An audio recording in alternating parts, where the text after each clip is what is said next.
And with the first pick, the Detroit Tigers select Arizona State first baseman Spencer Torkelson. He's the first college first baseman ever taken #1 overall.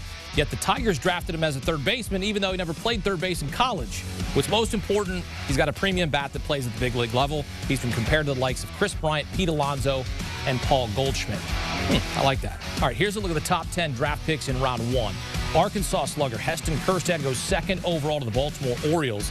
Next off the board is the first pitcher, the hard-throwing righty out of Minnesota, Max Meyer. Another pitcher gets drafted with the 4th overall selection. Lefty Asa Lacy from Texas A&M goes to the Kansas City Royals. Rounding out the top 5, Vanderbilt third baseman Austin Martin, who goes to the Toronto Blue Jays. The first 7 picks were all college players. The first high school player drafted was outfielder Robert Hassel, who was selected 8th overall by the San Diego Padres.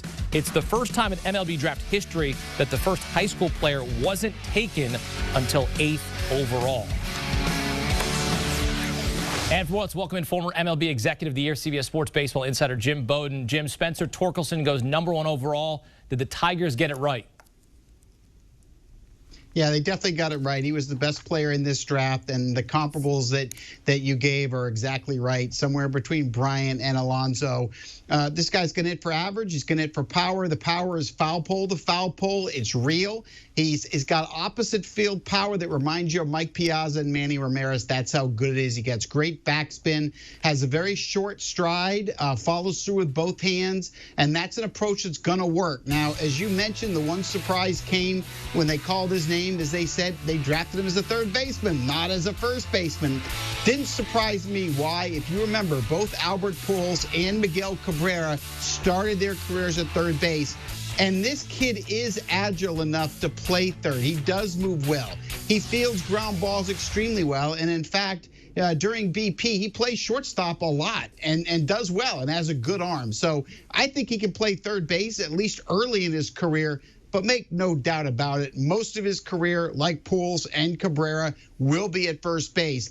But this was a no-brainer pick for the Tigers. It's so hard to hit home runs at Comerica Park. It's such a big ballpark. You need someone with extraordinary power. This kid's got extraordinary power. And by the way, he's also a kid that's all about winning rather than stats, and that'll fit in well where the Tigers are going. Jim, how soon do we see Torkelson in the big leagues?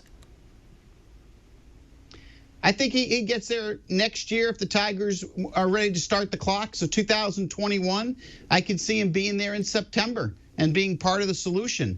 The bat's going to come quick. There's no question about it. I think overall, in terms of the hit tool, it was the second best hit tool in this draft. He hits good breaking balls. He hits good velocity, has good plate coverage as well. You've been a part of a bevy of drafts in your baseball career. Which team had the biggest reach and why on Wednesday night? No, I think it was the Baltimore Orioles at 2. And look, everyone knows I liked Heston Kjerstad a lot. He's got the second most power in the draft to Torkelson. I had him 5th on my board, but to take him at 2, a little bit of a reach there for Baltimore. They had a chance to get Austin Martin, who's got the best hit tool in the draft, but he's also represented by Scott Boras, and it appeared that the Orioles just didn't want to go down that path. They wanted to be able to sign a guy either at slot or below. That wasn't going to be the case with Martin. So signability played into it there.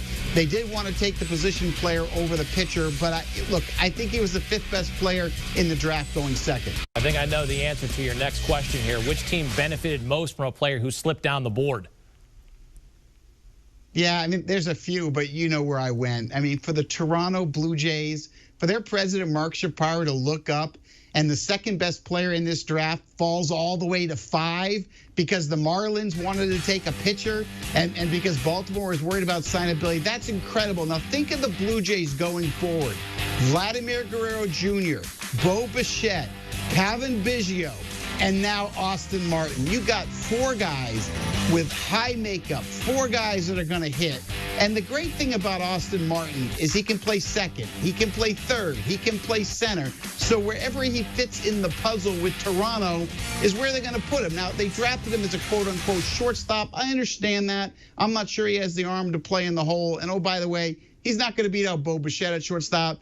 But if Guerrero can't play third and has to be moved to first or left, Martin could play third. If they decide to put Biggio in the outfield, Martin could play second, or you could put Martin in center. That's one of the great things about Martin is the positional flexibility. But make no doubt about it, Hakeem, Austin had the best hit tool of anyone in this draft, and it's not even close. Yeah, perhaps the Blue Jays will have their own their core players there, picking up Austin Martin in the first round of this year's draft. I know they'll like that.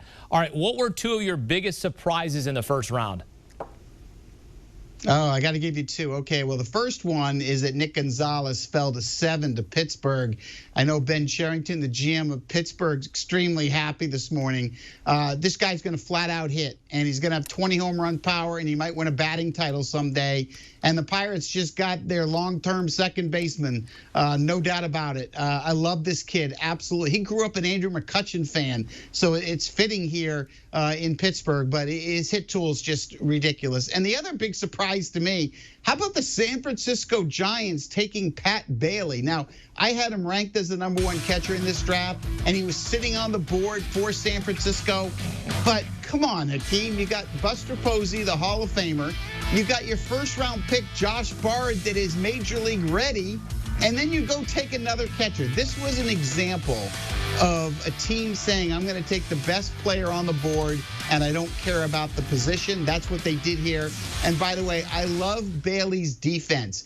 This guy calls his own game. Who calls his own game these days at the amateur level? He does because he's really good at it. He blocks well, receives well, has a quick arm. He was the best framer in the country behind the plate. And I love the raw power to both sides of the plate. So I like the pick in terms of talent for San Francisco.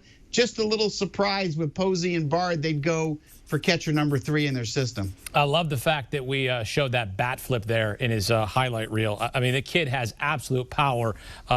Hey, maybe he'll be the next Buster Posey, and you have another future Hall of Famer in your organization. 2020 draft's going to wrap up on Thursday with rounds 2 through 5. Jim Bowden here on CBS Sports HQ breaking it down for us. Jim, thanks. Thanks, Hakeem. All right, first round of the 2020 MLB Draft in the books, and we witnessed a little history. For the first time in draft history, the first high school player wasn't taken until 8th overall. 8 of the first 10 picks were out of college, tied for second most in a single MLB draft. And the SEC, as you know, dominates the NFL draft. Same can be said for the MLB draft this year. First time that a single conference has had 3 of the first 5 picks in a single Major League Baseball draft. Again, rounds 2 through 5 on Thursday.